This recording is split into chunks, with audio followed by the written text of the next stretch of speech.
Hello students, welcome back to the class. हम polynomials chapter भी साथ के साथ पढ़ रहे हैं। लाइन्स एंड एंगल्स भी स्टार्ट हो चुका है। अगर आपने अभी तक लाइन्स एंड एंगल्स नहीं समझा है तो आपको मैं लिंक जो है डिस्क्रिप्शन बॉक्स में डाल दूंगी, आप वहाँ से जाकर क्लासेस ले सकते हैं लाइन्स एंड एंगल्स की भी।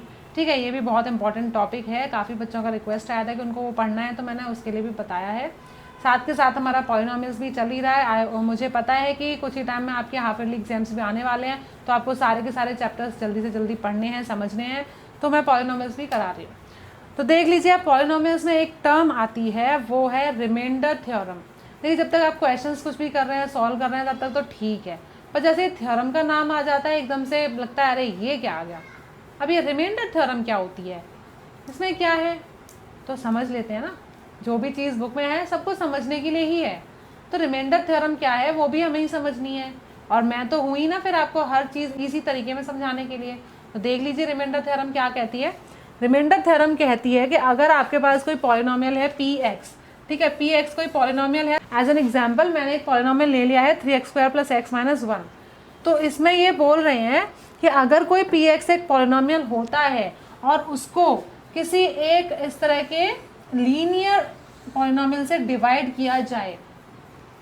अगर कोई लीनियर का मतलब आपको पता है ना, लीनियर मतलब जिसकी डिग्री 1 होती है, तो इसकी डिग्री 1 है, x - 1 है तो डिग्री 1 हुई, क्योंकि ग्रेटेस्ट पावर 1 है तो डिग्री 1 है।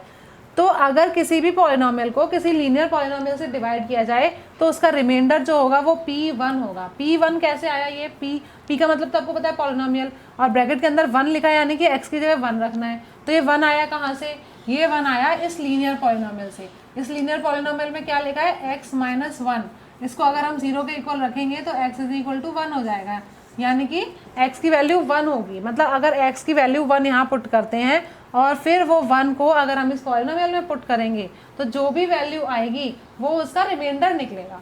ठीक है, इस पॉलिनोमियल का वो रिमाइंडर होगा विदाउट डिवीजन। आपको डिवाइड करके देखने की ज़रूरत नहीं है। ये आपका डिवाइज़र है, ये आपका डिविडेंड है, और ये आपका रिमाइंडर आ जाएगा।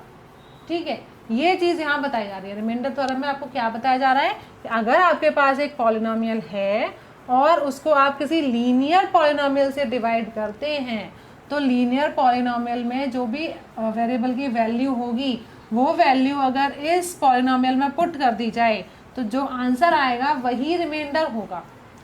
इसको अच्छे से समझने के लिए एक बार हम इसे सॉल्व करके देख लेते हैं। जैसा रिमाइंडर थ्योरम बोल रही है वैसा हम करके देखते हैं। तो इसमें रिमाइंडर थ्योरम क्या बोल रही है कि इस पॉलिनोमियल में अगर x की वैल्यू 1 रखें तो जो p1 आएगा वही इसका रिमाइंडर होगा। तो हम इसका रिमाइंडर निकालते हैं। तो हम लिख लेते हैं रिमाइंडर ऑफ px।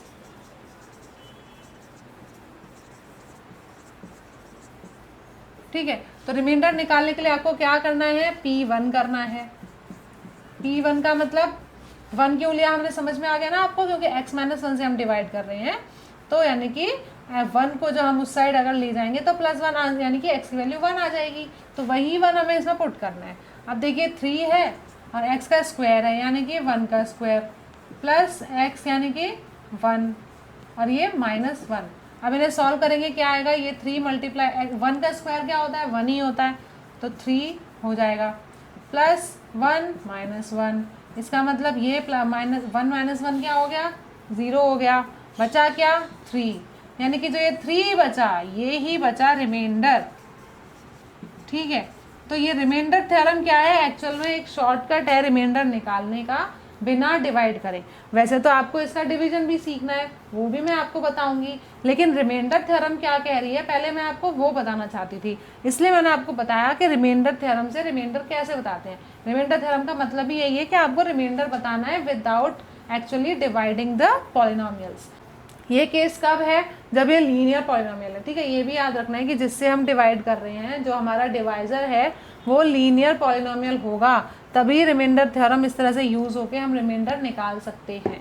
आपकी रिमाइंडर थ्योरम साफ साफ ये बोल रही है, आप अपने बुक में भी पढ़ सकते हैं कि उसमें साफ लिखा हुआ है कि अगर कोई भी पॉलिनोमियल px है और उसको किसी लीनियर पॉलिनोमियल से ही डिवाइड करेंगे, तभी x की जो भी वैल्यू होगी उसको अगर इस पॉलिनोमियल में पुट कर देते हैं तो आपका जो आंसर आएगा वो रिमाइंडर ही आएगा। ठीक है, यहाँ तक आपको आपके समझ में आ गया कि रिमाइंडर थ्योरम क्या होती है। अब हम पॉलिनोमियल्स को डिवाइड कैसे करते हैं ये चीज़ सीख लेते हैं। ये बहुत इंपॉर्टेंट चीज़ है, बहुत ध्यान से समझना। ठीक है। ये मतलब डिवीजन ऐसा होता है ना, आपने पहली बार इसे देखा है, ठीक है, पहले से तो आपने ऐसा कभी डिवाइड करके नहीं देखा। क्लास 8 में आपने कुछ किए होंगे, उनमें आप कॉमन ले लेके डिवाइड करते थे, पर इस तरह का जो लॉन्ग डिवीजन मेथड होता है ये हम इसी 9 क्लास में ही सीख रहे हैं। इसको पहली बार में आप जितना अच्छे से समझेंगे, कोशिश करेंगे सीखने की, उतना ही ज़्यादा फ़ायदे में रहेंगे। तो पहली ही बार में बहुत ध्यान से उसको देखना है, समझना है।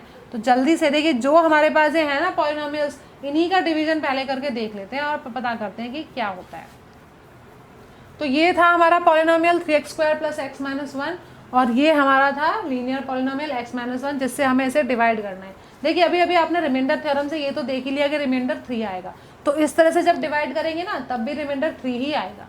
तो एक तरह से हमारा आंसर चेक भी हो जाएगा। मतलब ये करके चेक नहीं होता है, ये करके जो आपने आंसर निकालेंगे फिर रिमाइंडर थ्योरम उसमें पुट करके डायरेक्ट अगर रिमाइंडर निकाल के देखिए, फिर अगर वो दोनों इक्वल आएंगे तो आपको क्लियर हो जाएगा कि आपने जो डिवीजन किया है वो ठीक किया है। तो एक बार हम ये कर लेते हैं, फिर उसे भी प्रूव करके देख लेंगे, ठीक है। पहले ये देख लेते हैं। तो आपको देखो बहुत ध्यान से समझना, ये पहली बार में मैं आपको बता रही हूँ, ये पहली बार ही आता है इस क्लास में, ठीक है। यहाँ पर जो आपका पॉलिनोमियल, अभी इजी सा पॉलिनोमियल मैंने लिया है, लीनियर पॉलिनोमियल है ये जो डिवाइड कर रहा है। यहाँ पर भी अलग अलग तरह के पॉलिनोमियल आते हैं, क्वाड्रेटिक भी होते हैं, क्यूबिक भी होते हैं, सब तरह के होते हैं, पर अभी हम लीनियर पॉलिनोमियल से स्टार्ट कर रहे हैं क्योंकि ईजी वे से स्टार्ट करेंगे। इससे पहले मैं आपको एक चीज़ और बताना चाहती हूँ कि जब भी आपको इस तरह से डिवीजन करना होता है तो हमेशा उसको स्टैंडर्ड फॉर्म में लिखना है पॉलिनोमियल को। स्टैंडर्ड फॉर्म में लिखने का क्या मतलब होता है कि जो पावर्स होती हैं वो डिक्रीजिंग ऑर्डर में होनी चाहिए, सबसे बड़ी से सबसे छोटी की तरफ जाने चाहिए। तो देखिए इसमें सबसे बड़ी पावर 2 यहाँ है, फिर 1 होगी, फिर यहाँ 0 होगी, तो मैंने डिक्रीजिंग ऑर्डर में ये भी लिखी है, और जिससे डिवाइड कर रहे हैं वो भी डिक्रीजिंग ऑर्डर में। अगर जो ऑर्डर है वो गड़बड़ होगा, अगर ऑर्डर में नहीं लिखे होंगे पॉलिनोमियल्स, टर्म्स ऑर्डर में नहीं लिखी होंगी, तो फिर डिवीजन आपका ठीक नहीं हो पाएगा। Is that clear to you? Okay, now let us start with this. तो सबसे पहले जो आपका टर्म है वो है x, तो डिवाइजर जो है उसकी टर्म x है, और जो इस डिविडेंड की फर्स्ट टर्म है वो 3x² है। आपको ये देखना है कि 3x² और x जो हैं, तो x से हम किस में क्या ऐसा मल्टीप्लाई करेंगे पूरा 3x² आ जाए। और उसके अलावा आप ये भी सोच सकते हैं कि आपके पास 3x² है, 3x² के फैक्टर्स देख लेते हैं, 3x और x, इसमें से ये वाले x हमारे पास ये रहा, ठीक, बचा क्या 3x। अगर 3x में x का मल्टीप्लाई कर देंगे तो 3x² आ जाएगा जो यहाँ पर लिखा हुआ है। समझ में आया? हम यही देख रहे हैं कि x में क्या मल्टीप्लाई करें कि 3x² आ जाए, इसलिए हमने 3x² के ही फैक्टर्स लिख लिए। उन फैक्टर्स में से देखा कि एक x जिससे तो हमें डिवाइड कर रहे हैं उसको अलग निकाल देते हैं, उसके बचे हुए अलावा जो फैक्टर्स हैं वो क्या हैं, तो वो है 3x। 3x को अगर x में मल्टीप्लाई किया तो 3x² आएगा, इसीलिए इस x में हम 3x का अगर मल्टीप्लाई करेंगे तो 3x² आएगा। तो जो हमारा क्वोशिएंट यहाँ पर आता है उसमें 3x आ जाएगा, ये 3x हमारा क्वोशिएंट में आ जाएगा, और 3x² जो है यहाँ पर आ गया। मतलब x के टेबल में 3x टाइम 3x² आता है, x multiply 3x is equal to 3x²। तो x 3x आर 3x²। समझ में आया? जैसे 2 2 4 होता है, ऐसे ही x मल्टीप्लाई 3x करते हैं तो 3x² आता है, इसलिए x 3x आर 3x²। तो अब देखिए जो आपने ये 3x² तो ले लिया कि x से 3x का मल्टीप्लाई करेंगे तब 3x² आएगा, तो ये चीज़ जो हमें सेम लानी होती है ताकि ये 0 बन जाए, ठीक है। इसको 0 बनाना ही होता है, कैसे भी बने। आप क्या यहाँ पर किस तरह से उसका फैक्टराइजेशन करेंगे, कैसे यहाँ पे क्वोशिएंट है वो निकालेंगे, ये बहुत ध्यान से करना है, पर यहाँ 0 आना ही चाहिए। यहाँ पर 0 बन जाएगा। उसके बाद आप देखिए जो इसमें एक दूसरी टर्म और बची ना, x - 1 में 2 टर्म्स थी, x के साथ तो हमने कर लिया 3x का, अब ये 1 का क्या, इसको छोड़ना नहीं है, इसके साथ भी करना है। तो 1 के साथ में इसी 3x का मल्टीप्लाई करेंगे। देखिए इस वाले x में जब 3x का मल्टीप्लाई करते हैं तो 3x² आता है, तो इस 1 में जब 3x का मल्टीप्लाई करेंगे, और ये अकेला 1 नहीं है, ये है -1, -1 में जब 3x का मल्टीप्लाई करेंगे तो क्या हो जाएगा -3x, क्योंकि 1 से तो किसी में भी मल्टीप्लाई करो वो सेम नंबर रहता है, पर क्योंकि ये माइनस का है तो माइनस का साइन आ जाएगा, तो यहाँ पर हो जाएगा -3x, हम इसके साथ ही लिख देंगे। क्लियर है? देखिए जो 3x है उसको हमने x के नीचे लिखा है क्योंकि x की पावर भी क्या है 1 और 3x की पावर भी 1 है, तो सेम पावर वाले पॉलिनोमियल जो टर्म्स हैं उनको एक के साथ एक लिख रहे हैं ताकि उन्हें अच्छे से सॉल्व कर सके। तो जो 3x² है वो माइनस का हो गया। देखिए आपको पता है जब ये पूरी की पूरी टर्म इस तरह से आएगा, पूरा जो एक्सप्रेशन है वो इस तरह से आएगा। तो जब हम इसमें माइनस करते हैं, आपको पता है ना डिवाइड में माइनस करते हैं, तो जब माइनस करते हैं तो अंदर वाले साइन जो नंबर है उसका साइन भी चेंज हो जाता है। तो ये जो 3x² है माइनस का हो जाएगा और इस वजह से ये फिर प्लस का हो जाएगा। पहले ये माइनस का आया था, पर क्योंकि ये माइनस बदला तो फिर ये माइनस का हो गया और ये प्लस का हो गया। इस तरह से हम इसे कर सकते हैं। अब देखिए x और 3x कितना हो गया, दोनों पॉजिटिव हैं, प्लस 4x हो गया। अब जो बचा -1 उसे यहाँ पर हम नीचे लिख लेंगे। Is it clear? आपको ये, मेरे को लग रहा है आपको ये चीज़ समझ में नहीं आई होगी। मैं एक बार और आपको बता देती हूँ कि देखिए जो यहाँ पर जो अभी है ये आया था -3x था, इस -1 में 3x से मल्टीप्लाई किया था तो -3x आया था। लेकिन क्योंकि ब्रैकेट में हमने क्या किया, इन दोनों को ब्रैकेट में क्यों लिख लिया, क्योंकि दोनों एक साथ आए हैं। ठीक है, 3x से दोनों मल्टीप्लाई होकर इस तरह से आए हैं। तो जब माइनस हम करते हैं डिवाइड करते टाइम, जो नीचे नंबर आता है उसको जो माइनस करते हैं, तो यहाँ पे ये दो एक साथ आए तो दोनों माइनस होंगे, और जब दोनों माइनस होंगे तो ये 3x² तो पहले पॉजिटिव था तो ये माइनस का हो गया। ब्रैकेट ओपन अगर हम जब करेंगे तो, और ये जो 3x था वो माइनस था तो ये पॉजिटिव हो जाएगा, साइन ऑपोजिट हो गया क्योंकि वो पहले से माइनस है, फिर अब बाहर से भी माइनस आया तो उसको प्लस बना दिया। क्लियर है आपको यहाँ पर? तो अब यहाँ पर x और 3x ऐड हो गए लाइक टर्म्स। देखिए लाइक टर्म्स है दोनों ऐड हो गई, 4x हो गया और ये -1 यहाँ आ गया। अब हमें फिर से x को देखना है, फिर से आगे फर्स्ट टर्म देखनी है और देखना है कि जो x है किस चीज़ के साथ मल्टीप्लाई करेंगे 4x आ जाए। x में क्या मल्टीप्लाई करेंगे 4x आ जाए। तो देखिए 4 के फैक्टर्स हैं x और 4 और x में क्या मल्टीप्लाई हो रहा है, 4 मल्टीप्लाई हो रहा है, तभी आ रहा है ना 4x, यानी कि x 4s are 4x। तो यहाँ पर क्या आएगा +4। +4 क्यों आएगा, क्योंकि यहाँ पर +4 है और ये x भी प्लस है, तो ये दोनों प्लस के हैं इसलिए यहाँ प्लस आ गया। अगर यहाँ पे -4 होता तो यहाँ पे हम माइनस ले लेते। क्लियर है? तो ये हो गया 4x और -1 तो ये है। अब देखिए 4 से जब x में मल्टीप्लाई किया तो 4x बना, और जब इसी 4 में फिर अब 1 का भी करेंगे और ये है -1 तो यहाँ पर -4 हो जाएगा। 4 मल्टीप्लाई -1 हो गया -4। क्लियर है यहाँ तक? अब देखिए फिर से हम माइनस करते हैं तो यहाँ भी माइनस आएगा और ब्रैकेट लगेगा, और जब ब्रैकेट ओपन होगा तो ये 4x तो माइनस का ही रह जाएगा और ये 4 पॉजिटिव हो जाएगा। क्यों पॉजिटिव हो जाएगा? क्योंकि साइन ऑपोजिट हो जाते हैं जब माइनस साइन से मल्टीप्लाई करते हैं। तो ये 4 पॉजिटिव है, ये 4 नेगेटिव है, ये कैंसिल होकर 0 बने, और ये -1 है, ये +4 है, तो 4 - 1 कितना हो गया +3, यानी कि हमारा रिमाइंडर बच गया 3। यहाँ पर हमने पूरा डिवीजन परफॉर्म कर लिया, रिमाइंडर 3 बचा। तो रिमाइंडर थ्योरम से अभी हमने निकाला था कि रिमाइंडर 3 बचेगा, डिवीजन में भी 3 आया, मतलब हमारा डिवीजन ठीक हुआ है। ठीक है, एक आपका होता है डिवीजन एल्गोरिथम। डिवीजन एल्गोरिथम क्या होता है, वो क्या कहता है कि आपका देखिए जो नंबर जिसको हम डिवाइड करते हैं, जो पॉलिनोमियल हम जिसको डिवाइड करते हैं वो होता है डिविडेंड,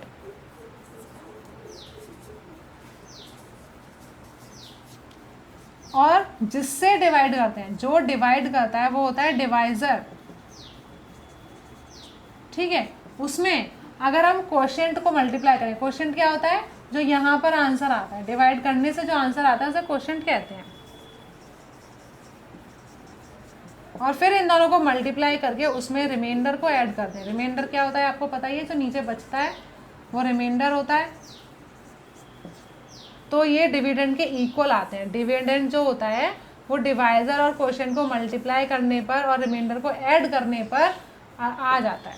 मतलब अगर आपने ये अभी डिवीजन परफॉर्म किया है और अगर आप इन चीज़ों में, इस वाले डिवीजन एल्गोरिथम में इनकी वैल्यूज़ पुट करते हैं और सॉल्व करते हैं और अगर वो सेम आ जाता है, तभी आप मानेंगे कि जो आपका डिवीजन था वो करेक्ट है। ठीक है, इसको कहते हैं डिवीजन एल्गोरिथम। ये डिवीजन एल्गोरिथम है जिसमें मैं इनके शॉर्ट फॉर्म लिख लेती हूँ, D = D × Q + R। ठीक है, ये मैंने इसको छोटा d इसलिए लिखा क्योंकि ये डिविडेंड और डिवाइजर है, दोनों अलग अलग हैं। अगर मैं दोनों को कैपिटल लिखती तो इसका मतलब ये लगता कि दोनों एक ही वैल्यू है, तो वो अलग अलग है इसलिए।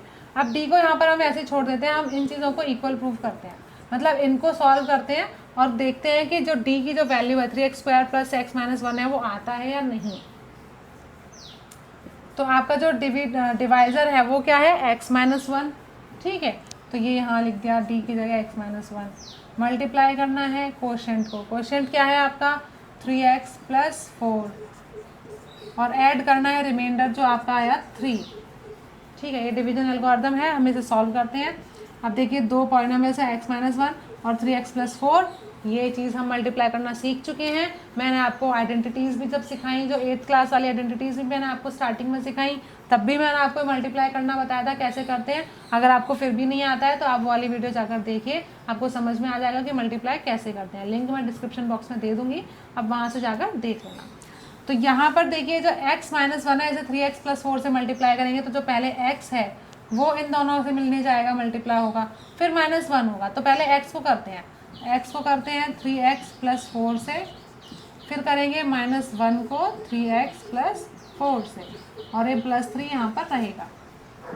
अब जब x 3x से मल्टीप्लाई होगा तो 3x² हो जाएगा, x 4 से होगा तो +4x हो जाएगा, फिर ये -1 3x से होगा तो -3x हो गया, और ये -1 + 4 से हुआ तो -4 हो गया, और ये +3 जो यहाँ था वो ये हो गया।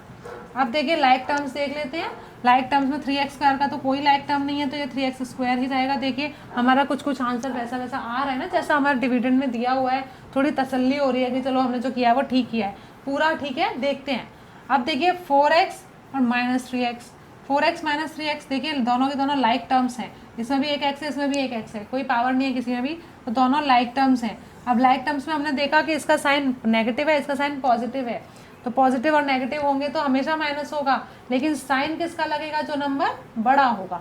बड़ा कौन है 4, तो 4 में से 3 माइनस करेंगे तो 1 बचेगा, 1x मान लिया, और क्योंकि ये दोनों ये 4 बड़ा है तो यहाँ प्लस लग जाएगा। वैसे 1 हम लगाते नहीं है तो यहाँ पे लगाने की कोई ज़रूरत नहीं है।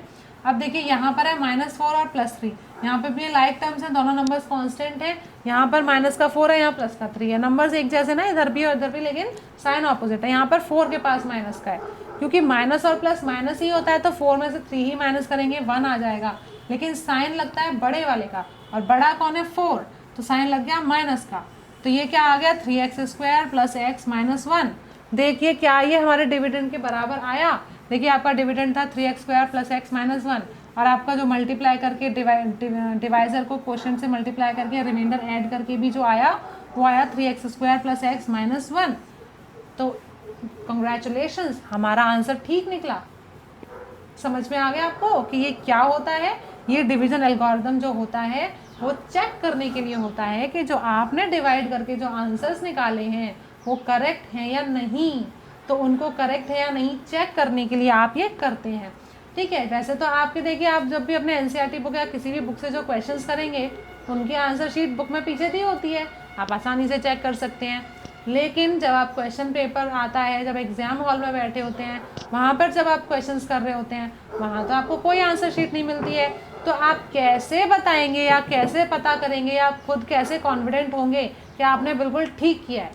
तो वो ठीक देखने के लिए हम ये करके देखते हैं। अगर डिवीजन एल्गोरिथम यूज़ करके आपके ये डिवाइज़र को क्वेश्चन से मल्टीप्लाई करके रिमाइंडर में ऐड करके डिविडेंड के इक्वल आ जाएगा, इसका मतलब आपका डिवाइड जो था पूरी तरह से ठीक था।